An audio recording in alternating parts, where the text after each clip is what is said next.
Music and technology go hand in hand, but as it becomes increasingly difficult and less lucrative to sell music, artists are relying on tech companies more than ever.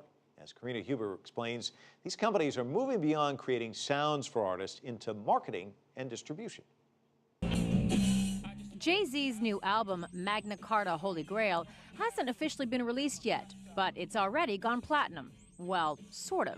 Music fans didn't buy 1 million copies of the record, which would traditionally give it its platinum status, but phone maker Samsung did, to the tune of $5 million. It is giving away 1 million free downloads of the album to users of its Galaxy phones. The music will be available through an app as of July 4th, 72 hours ahead of the record's official release. Media experts like Rich Tullo think this could help Samsung sell more phones and drive more traffic to their online music store. It's also about building the brand image, right? Because this is a market that's very sensitive to being hip. So if people don't perceive Jay-Z as being hip, then that helps the overall halo of the brand. But not all celebrity endorsements can help a brand. Alicia Keys' involvement with BlackBerry hasn't revitalized the fledgling phone maker. We don't have any rules. Everyone's trying to figure it out. That's why the internet is like the Wild West, the Wild Wild West.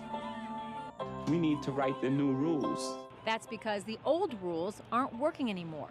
The music industry has shrunk by a half over the past decade, as technology has allowed consumers to pay less for content. Artists need to think outside the box to stay in business. Errol Colosine, professor of music at NYU, says that's where corporate brands come in. There's no guarantees today. You can be a well-established artist, come out, people kind of yawn. So it's like one of those things where you have to, continue to stay in that world. The number one thing I think that the bigger artists get out of it is money. They get a lot of money, they get a lot of exposure, they get a lot of eyeballs.